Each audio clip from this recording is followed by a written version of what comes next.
Hello guys, welcome to एजुगिरी। I hope all of you doing great. तो एजुगिरी पर अगर आप पहली बार आए हैं तो हम हर रोज़ यहाँ पर 6 PM पर द हिंदू का एनालिसिस करते हैं। तो आज भी करेंगे 15 मार्च का एनालिसिस। एंड अगर अभी तक आपने चैनल को सब्सक्राइब नहीं किया है तो please do subscribe to the channel and also do comment कि आपको ये सेशंस कैसे लगते हैं and do like the video also. चलिए स्टार्ट करते हैं आज का session. Panel recommends simultaneous polls. तो हमने कल भी डिस्कस किया था वन नेशन वन इलेक्शन के बारे में। वन नेशन वन इलेक्शन के बारे में क्या डिस्कस किया था हमने कि यहाँ पर क्या चाह रहे हैं कि साइमल्टेनियसली स्टेट्स के अंदर, लोकसभा के अंदर और लोकल बॉडीज के अंदर इलेक्शंस हो जाए, ठीक है ना। और क्या चाहते हैं, तो हम फर्स्ट पॉइंट लिखेंगे simultaneous election, simultaneous polls in Lok Sabha, legislative assembly, state legislative assembly लिख लीजिए, मतलब स्टेट्स के अंदर प्लस लोकल बॉडीज में, प्लस लोकल बॉडीज में, ठीक है ना। तो यहाँ पर इलेक्शंस क्या एक साथ होने चाहिए? क्या अभी हमारे इलेक्शंस एक साथ होते हैं? बिल्कुल भी नहीं। हमारे कुछ स्टेट्स के कभी होते हैं, कुछ स्टेट्स के कभी होते हैं। पीएम के जो होते हैं लोकसभा के इलेक्शंस वो अलग होते हैं, लोकल बॉडीज़ के अलग होते हैं। तो ये क्वेश्चन उठा कि क्यों ना इन सबको एक साथ किया जाए, तो बहुत पैसा और टाइम बचेगा, मनी और टाइम की बहुत ज़्यादा सेविंग होगी। तो इसी के लिए एक कमेटी बिठाई गई, high level committee headed by, ये लिखेंगे committee headed by president Ramnath Kovind, ठीक है ना। ये बिठाई गई थी कमेटी। अब इन्होंने क्या कर दिया, सबमिटेड इट्स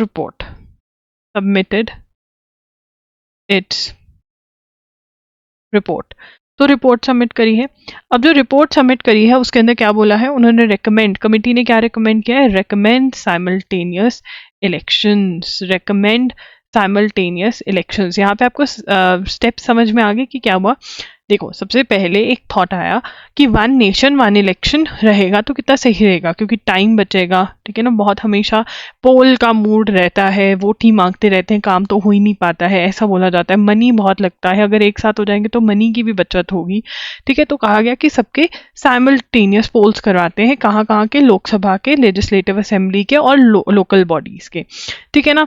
तो इसके लिए हाई लेवल कमेटी बिठाई गई। हाई लेवल कमेटी कौन हेड कर रहे हैं, रामनाथ कोविंद हेड कर रहे हैं, ठीक है ना। और इसकी सबमिटेड इट्स रिपोर्ट रेकमेंड्स। अब यहाँ पर एक कमेटी बिठाई गई कि भाई क्या अमेंडमेंट करनी चाहिए, क्या हो सकते हैं या नहीं होने चाहिए। तो अब ये जो कमेटी थी, रामनाथ कोविंद जो फॉर्मर प्रेसिडेंट थे, उन्होंने हेड करी। एंड वो रिपोर्ट उन्होंने, उस कमेटी ने अपनी रिपोर्ट दे दी। और क्या कहा है इस कमेटी ने, रेकमेंड साइमल्टेनियस इलेक्शंस। इन्होंने बोला है कि हाँ, साइमल्टेनियस इलेक्शंस होने चाहिए, ठीक है ना। Holding municipal and panchayat polls within 100 days of, और क्या बोला इन्होंने, साइमल्टेनियस इलेक्शंस प्लस होल्डिंग, ठीक है ना। वो कह रहे हैं कि यहाँ the high level committee headed has recommended simultaneous elections to Lok Sabha and state assembly. तो ये लिख लेते हैं हम, recommended simultaneous elections to Lok Sabha and state assemblies as first step and holding municipal and panchayat polls within 100 days of the general elections. मतलब 100 days के general elections के अंदर आप लोकल पोल्स करवा दो, स्टेट और लोकसभा के पोल्स जो हैं इकट्ठे करवा दो, ये कमिटी ने रेकमेंड किया है। The 22nd Law Commission, which is examining the simultaneous polls issue, is also expected to submit its report to the Law Ministry anytime now and recommend the same from the 2029 cycle. ये 2029 cycle से recommend करा है, मतलब इस साल भी general elections है, 2029 general cycle से, general election cycle से ये recommend कर रहे हैं, ठीक है जी। तो ये है। उसके बाद the CoWIN panel report which will not have any bearing on the upcoming elections. जो अभी जनरल इलेक्शंस होने 2024 में, उनके ऊपर इनका कोई इस रिपोर्ट का असर नहीं होने वाला है, ठीक है ना। तो हम दोबारा से एक रिविजन मारते हैं। वन नेशन वन इलेक्शन क्या है कि साइमल्टेनियसली मतलब एक साथ एट द सेम टाइम कहाँ के इलेक्शंस होंगे, लोकसभा के, स्टेट लेजिस्लेचर के, लोकल बॉडीज के। ठीक है, इसके लिए कमेटी बिठाएगी जो रामनाथ कोविंद जी ने हेड करी। कमेटी ने की रिपोर्ट आ चुकी है। रिपोर्ट ने क्या रेकमेंड किया है कि लोकसभा और स्टेट असेंबली के इकट्ठे इलेक्शंस करवा दीजिए और विद इन 100 डेज आप पंचायत और म्यूनसिपल के इलेक्शंस करवा दीजिए। अगर पंचायत और म्यूनसिपल में तो ये अर्बन लोकल बॉडीज है, मतलब सिटीज की लोकल बॉडी म्यूनसिपल कॉर्पोरेशन या म्यूनसिपल काउंसिल होगी। ठीक है, और पंचायत जो होती है वो रूरल मतलब विलेजेस की लोकल बॉडी है जो लोकल लेवल पे चीजें देखती हैं। ठीक है, और ये कमेटी ने ये भी बोला कि जो आने वाले इलेक्शंस हैं जो 2024 में होने वाले हैं उनको ये बिल्कुल इफेक्ट नहीं करेगी रिपोर्ट, बल्कि ये जो लागू करना चाहिए 2029 जनरल इलेक्शन से लागू करना चाहिए। उसके बाद Mumbai captain Ajinkya Rahane is all smiles after defeating Vidarbha by 169 runs in Ranji trophy. देखिए, सबसे पहले आपको पता होना चाहिए कि रणजी ट्रॉफी जो है वो कौन सी गेम से रिलेटेड है। रणजी ट्रॉफी जो है it is related to cricket. ठीक है, एंड ये क्वेश्चन बहुत ही ज़्यादा इंपॉर्टेंट है, 100% एक्सपेक्टेड क्वेश्चन है, तो प्लीज़ अभी ही याद कर लीजिए। कौन जीता? मुंबई जीता। मुंबई डिफीटेड विदर्भा। ठीक है, तो यहाँ पर 89th एडिशन था ये टूर्नामेंट का, 42nd title in the 89th edition, securing its teams 40, मतलब मुंबई का ये 42nd था, वैसे 89th एडिशन था, ये तो लिख लेते हैं 89th एडिशन। ठीक है, और मुंबई का ये 42nd टाइटल फॉर मुंबई। ठीक है, 42nd टाइम ये जीत रहा है फॉर मुंबई। ठीक है, तो ये दोनों ही तीनों चीज़ें बहुत ज़्यादा इंपॉर्टेंट है। कैप्टन का नाम भी याद रख लीजिए। मुंबई के कैप्टन कौन थे? मुंबई के कैप्टन अजिंक्य रहाणे थे। अजिंक्य रहाणे। ठीक है जी, तो दिस इज इम्पॉर्टेंट। उसके बाद in an age where connectivity projects mega highways, अब यहाँ पर ये जो बात कर रहे हैं किसकी बात कर रहे हैं? है they are talking about Bhutan. ठीक है ना, भूटान के अंदर एक बहुत ही फेमस प्रोजेक्ट आ रहा है गेलेपू नाम का। कौन सा प्रोजेक्ट है? गेलेपू। तो क्या बोला जा रहा है? गेलेपू माइंडफुल सिटी। क्या बोला जा रहा है? गेलेपू माइंडफुल सिटी। ये कहाँ पर आ रहा है? भूटान में आ रहा है। इंडिया के साथ, ये असम की स्टेट के साथ लगेगा इंडिया में। और यहाँ पर इनका जो बजट है, ठीक है ना, 5 ईयर जो है डेवलपमेंट प्रोजेक्ट से रिलेटेड, वो भी उसके अंदर भी इंडिया हेल्प करता है। तो पहले इंडिया के भूटान के किंग आए हुए थे, फिर उनके जो लीडर हैं, प्राइम मिनिस्टर हैं तेशरिंग टोबगे, वो आए हुए थे। ठीक है ना, और अब हमारे प्राइम मिनिस्टर मोदी जो हैं वो वहाँ पर जा रहे हैं। ठीक है ना, अब गेलेपू के बारे में फटाफट से पढ़ लेते हैं। Bhutan plans for a regional economic hub at Gelephu, a town bordering Assam in India, high on Bhutan prime minister Tshering Tobgay in Delhi this week in the talks with government in Delhi. The plan launched by Bhutan's king Jigme Khesar Namgyel Wangchuck in December 2023 is to build a Gelepu mindfulness city with a unique Bhutanese architectural blueprint across 1,000 square kilometers as a special administrative zone with separate investor friendly laws। अब देखो यार, भूटान जो है ना, it is always known for its greenery. वो projects ही नहीं करते हैं जहाँ पर पॉल्यूशन हो। ठीक है, वो अपने कंट्री को बिल्कुल क्लीन, ग्रीन और पॉल्यूशन फ्री रखना चाहते हैं। बट यहाँ पर अब उनको एक प्रॉब्लम फेस होने लग गई है कि वहाँ पे जॉब्स की कमी होने लग गई है, जिसकी वजह से जो उनके यंग जनरेशन है उनको दूसरी कंट्रीज में मूव होने पड़ रहा है। तो दैट इज वाई उनकी कंट्री में, भूटान में, ये डिमांड है कि यहाँ पे जॉब क्रिएशन हो। एंड देयरफॉर वहाँ के किंग और लीडर्स ने सोचा है कि गेलेपू माइंडफुल सिटी लेकर आएंगे जो इन्वेस्टर फ्रेंडली होगा, जहाँ पर इन्वेस्टमेंट हो सके, जॉब क्रिएशन हो सके। A carbon neutral city Gelephu would include only non polluting industries, mainly IT, education, hotel and hospital sectors, and would be promoted as an investment destination and health and wellness hub in the middle of the region। Right, तो यहाँ पर हम लिख लेते हैं गेलेपू। ये मैंने आपको पहले भी लिखवाया है, प्लीज इसको ध्यान से पढ़ लीजिए। माइंडफुलनेस सिटी, गेलेपू माइंडफुलनेस सिटी, जिसको बोल रहे हैं GMC। ठीक है, कहाँ पर आ रहा है? ये भूटान के अंदर आ रहा है।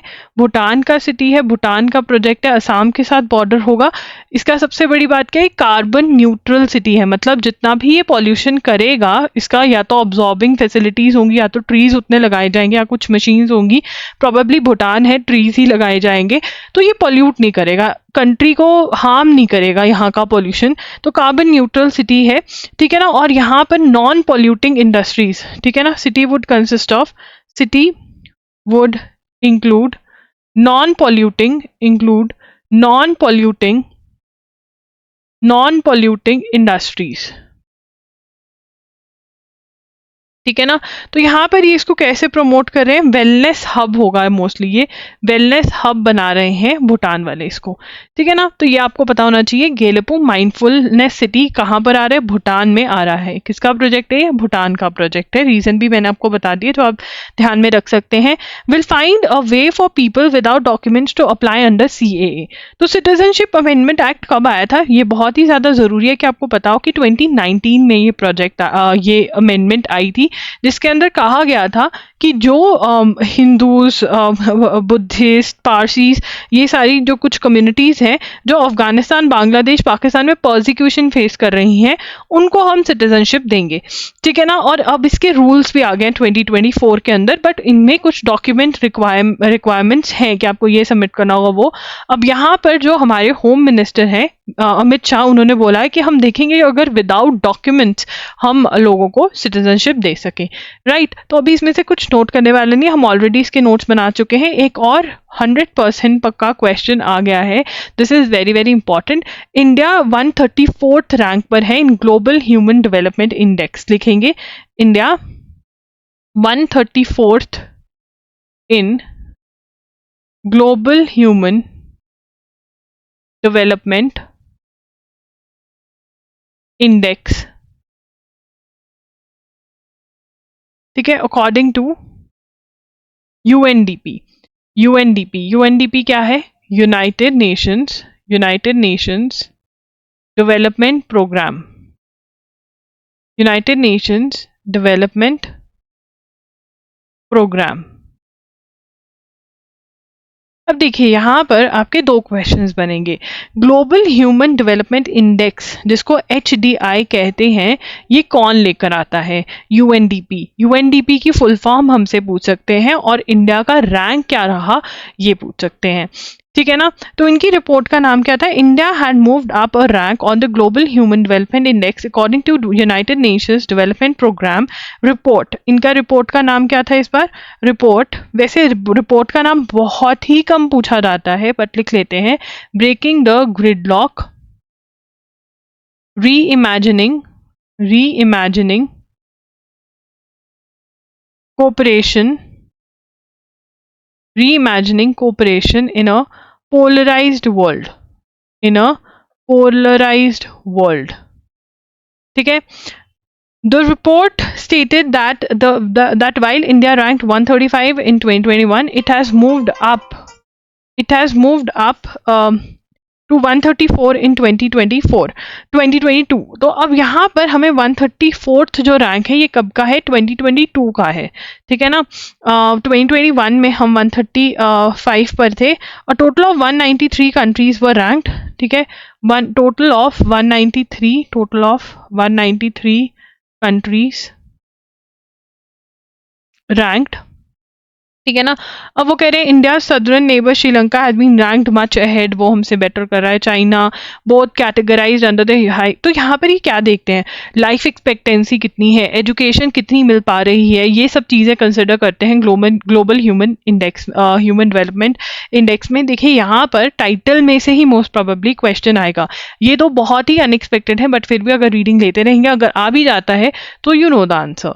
आगे चलेंगे, विद द एग्जिट ऑफ निकी हैले। अब यहाँ पर आपको पता होना चाहिए कि यूएसए में 2024 में इलेक्शंस हैं टुवर्ड्स द एंड, और अब जो प्रेसिडेंट है वो किस में से चुने जाएंगे, या तो प्रेसिडेंट जो बाइडेन आएंगे या फिर डोनाल्ड ट्रंप आएंगे, ठीक है ना। तो ये आपको पता होना चाहिए कि अब रेस में कौन रह गए हैं, जो बाइडेन और डोनाल्ड ट्रंप, ठीक है ना।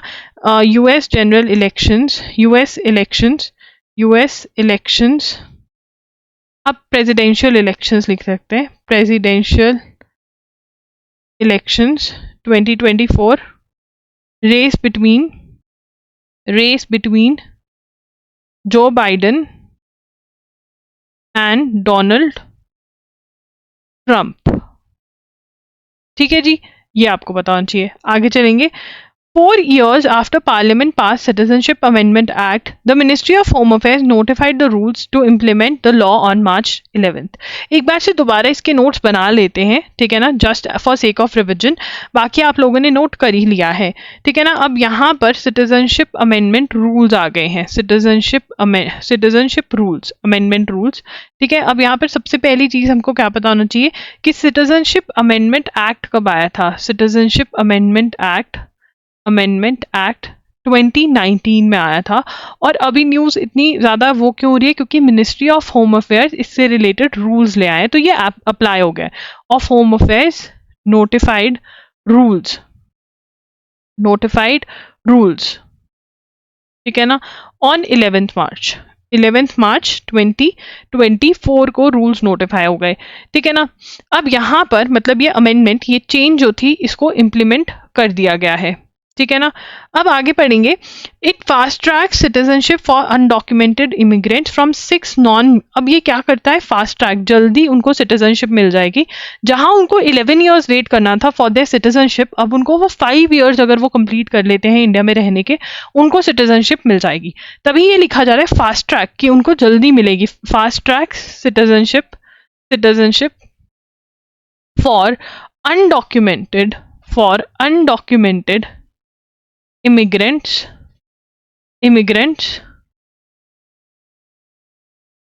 from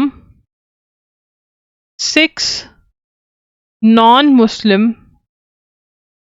communities. तो ये 6 non-Muslim communities हैं. इसके अंदर मुस्लिम्स को छोड़कर कौन कौन है, Hindu, Sikh, Buddhist, Parsi, Christian and Jain. तो इन लोगों को मिलेगी citizenship. The CAA is also under challenge before supreme court. ये सुप्रीम कोर्ट में भी चैलेंज हो रखा है, ठीक है. The citizenship act 1955 introducing a new proviso to section 21B which defines illegal migrants. Accordingly undocumented immigrants who entered India or on or after before 31st December 2014 and whom the central government has exempted under Passport Entry into India Act 1920 or the Foreigners Act would be eligible for citizenship under 1955 Act. तो उसके अंदर क्या क्या था amendment में. Amendment, according to the amendment लिखेंगे, according to amendment in 2019.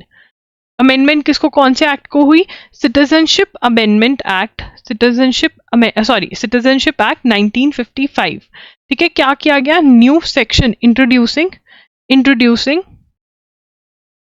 Introducing a new proviso to section 21B which defines. नया proviso add कर दिया गया, मतलब एक नई प्रोविजन ऐड कर दी गई इलीगल माइग्रेंट्स को के डेफिनेशन के अंदर. और उसके अंदर क्या कहा, अनडॉक्यूमेंटेड, क्या कहा, लिखेंगे इसको,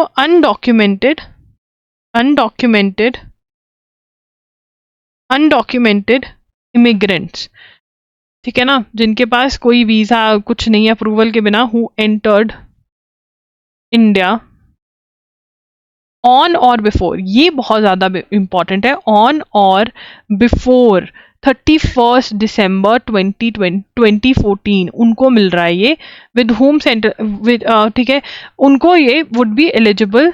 हम ये सारी डिटेल्स मैं मिस आउट करवा रही हूँ क्योंकि आपको याद नहीं करनी है, तो लिखने का भी कोई फायदा नहीं है. Eligible for citizenship under 1955 act, ठीक है ना. 1955 के जो एक्ट है उसके अंदर सिटीजनशिप के लिए एलिजिबल हो जाएंगे. However, certain tribal areas in Assam, Meghalaya, Mizoram, Tripura were exempted from the legislation's ambit. ये बहुत ज़्यादा important है, ठीक है. certain tribal areas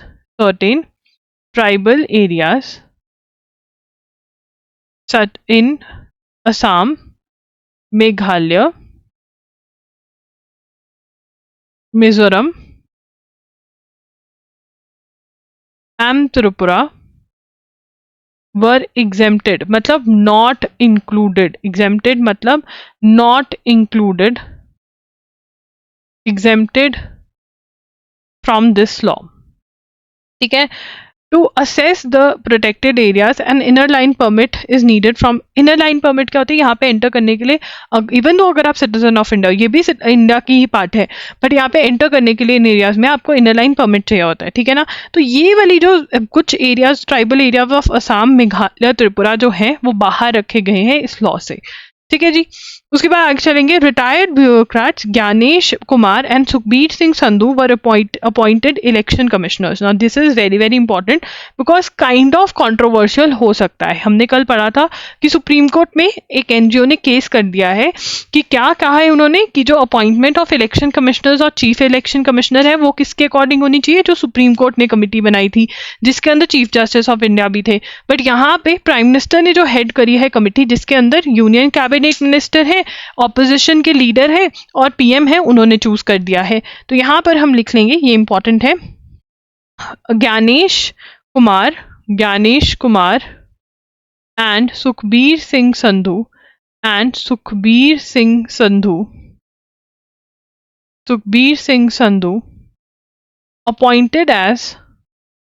appointed as election commissioners. ठीक है ना. अब आपको ये भी याद रखना है कि अरुण गोयल ने रिजाइन कर दिया था, तो ये अलग से पॉइंट लिख लो, अरुण गोयल रिजाइंड, ठीक है ना. उनकी जगह पे अब आना ही था किसी ने, तो ये आए हैं, ठीक है. अब यहाँ पर एक जो बहुत इंपॉर्टेंट पॉइंट है, this is the first time that the election commissioners have been appointed in accordance with the new chief election commissioner and other election commissioners appointment condition. जो न्यू लॉ है उसके अकॉर्डिंग, जिसके अंदर committee में कौन कौन है? प्राइम मिनिस्टर है, ठीक है, union minister nominated by PM है, leader of opposition in Lok Sabha है, ठीक है ना. तो ये हमने कल भी पढ़ा था, तो ये इंपॉर्टेंट है, ठीक है ना. ठीक है. Appointment made in accordance to, ये लिख लो, appointment made in accordance to chief election commissioner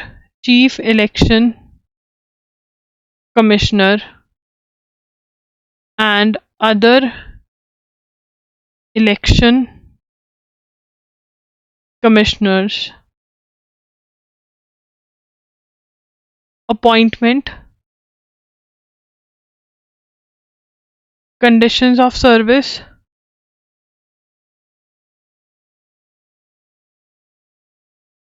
and term of office,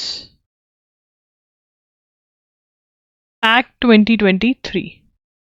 ठीक है ना. तो यहाँ पे अगर ये नहीं भी नोट करना मत करो, बस ये याद रखना कि जो न्यू लॉ आया है उसकी कमिटी के अकॉर्डिंग बनाए, जो कि सुप्रीम कोर्ट ने कहा था उसके अकॉर्डिंग नहीं. Addressing beneficiaries of PM Svanidhi scheme. तो अब यहाँ पर हमको पता होना चाहिए पीएम स्वनिधि स्कीम किसके लिए और इसके अंदर क्या होता है. तो पीएम स्वनिधि स्कीम जो है, पहले इसकी फुल फॉर्म लिखेंगे. इसकी स्कीम है PM street vendors Atmanirbhar Nidhi, ठीक है ना. ये क्या करती है? कोलेट्रल फ्री लोन्स स्कीम के अंदर क्या क्या आता है? Collateral free working capital loans to beneficiaries, ठीक है ना. टू बेनिफिशरी स्ट्रीट वेंडर्स को प्रोवाइड करे जाते हैं लोन्स. अब देखो यार, कोई भी आपको कुछ पैसा, बैंक पैसा देता है, ठीक है ना. बैंक अगर आपको पैसा देता है तो बैंक जो आपको मनी दे रहा है उसके बदले में कुछ रखेगा. वो आपकी ज्वेलरी रख सकता है, वो आपके प्रॉपर्टी के पेपर्स रख सकता है, लैंड के, घर के कुछ भी पेपर्स रखेगा कि भैया अगर आपने ये मनी वापस नहीं दिया तो वो ये बेच करके आपके पैसे निकाल लेगा, ठीक है ना. बट यहाँ पे कोलेट्रल फ्री मतलब कुछ भी गिरवी नहीं रखा है, ठीक है जी. ये स्ट्रीट वेंडर्स की स्कीम है, पीएम स्वनिधि स्कीम. आगे चलेंगे. Government blocks 18 OTT platforms for streaming obscene content. तो किसने ब्लॉक करे हैं? इंफॉर्मेशन और broadcasting ministry has blocked 18 OTT platforms. OTT platforms क्या होते हैं? ओवर द टॉप प्लेटफॉर्म्स, जैसे कि नेटफ्लिक्स, अमेजॉन. ये एग्जाम्पल है. जो ब्लॉक करे गए हैं वो कोई और ही ब्लॉक करे गए हैं, जहाँ पे ऑब्सीन, जिन पर ऑब्सीन और वल्गर कंटेंट दिखाया जा रहा था. सॉरी फॉर द बर्प, लिखेंगे चलिए. Information and broadcasting ministry has blocked 18 OTT platforms for streaming obscene and vulgar content. ठीक है ना, कुछ 19 websites, 10 apps, 57 social media handles भी यहाँ पर ब्लॉक करे गए हैं। किसके अंदर? Information technology act, Indian penal code, indecent representation of women prohibition act, इसके अंदर यहाँ पर सेक्सुअल एक्ट्स दिखाए जा रहे थे जो कि इनअप्रोप्रिएट थे, sexual relationship between teachers and students, ये सब कुछ दिखाया जा रहा था, which is completely not right, government ने कहा। तो इसलिए इंफॉर्मेशन और ब्रॉडकास्टिंग मिनिस्ट्री ने क्या किया, 18 OTT प्लेटफॉर्म्स को एंड स्ट्रीमिंग जो वल्गर कंटेंट दिखा रहे थे उनको ब्लॉक कर दिया। अब यहाँ पर the road transport and highways ministry on Wednesday announced a pilot project. Pilot project मतलब ट्रायल करके देखेंगे कि भैया सक्सेसफुल है या नहीं, एक जगह चलाकर देखेंगे और फिर आगे लेकर जाएंगे। ठीक है, the road transport and highway ministry on Wednesday announced a pilot project to provide cashless treatment of up to rupees 1.5 lakh to all victims of road accidents। तो ये लिख लेंगे, यहाँ पर मिनिस्ट्री बहुत इंपॉर्टेंट होती है कि कौन सी मिनिस्ट्री ने ये स्कीम निकाली है। ठीक है ना, तो road transport and highways ministry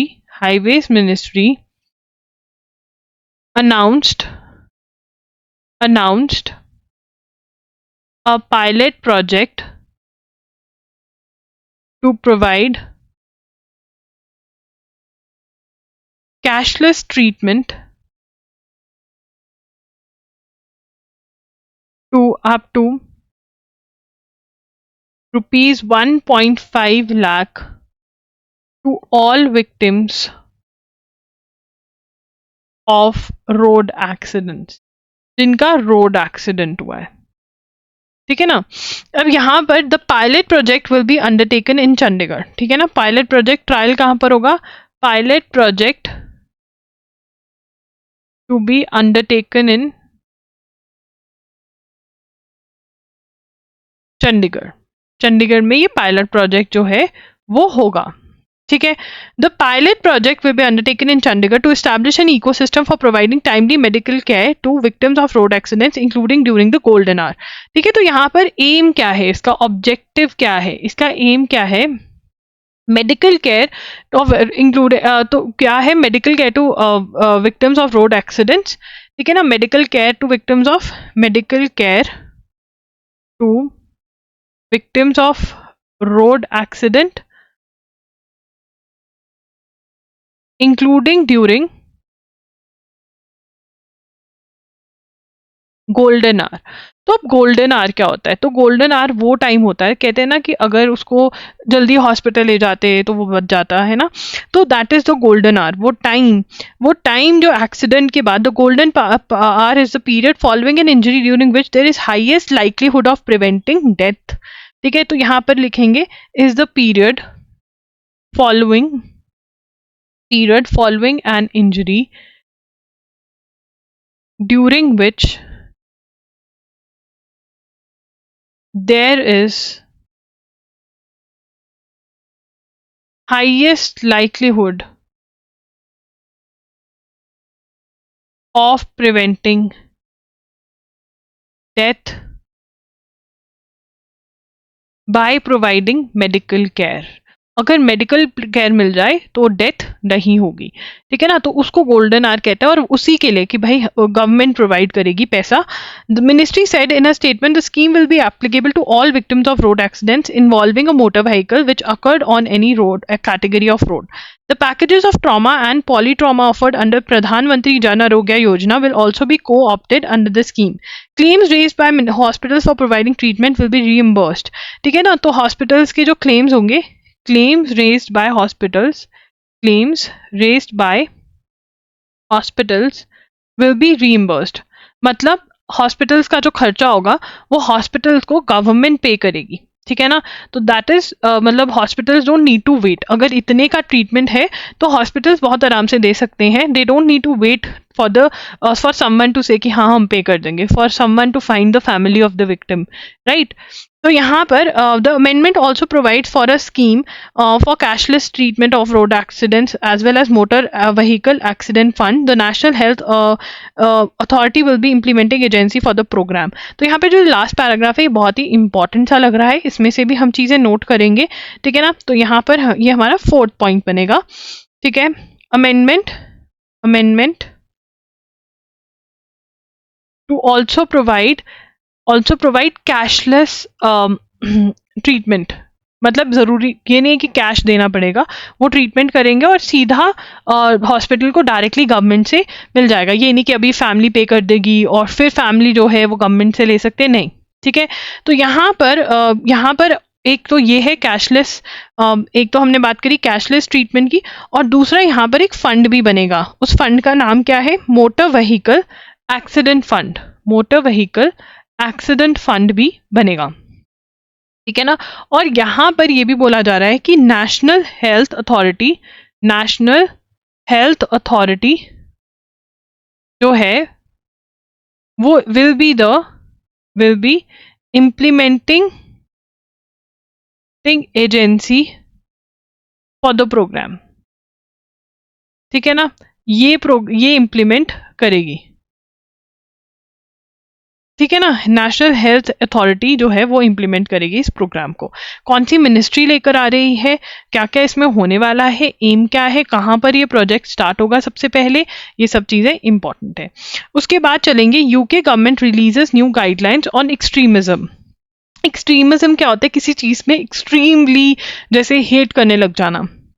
for example anti Semitic क्या होता है? Anti juice.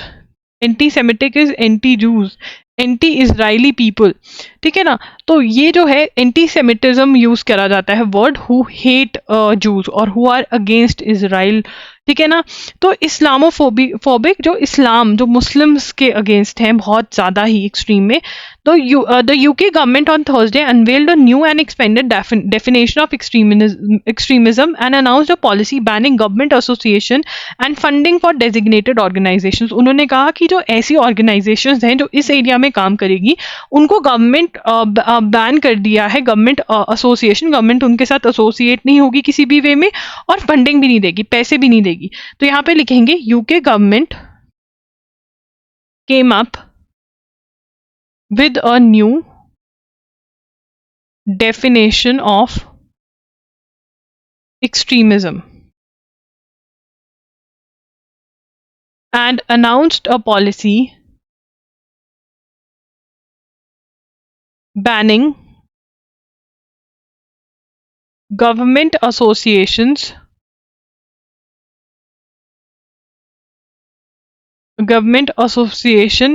and funding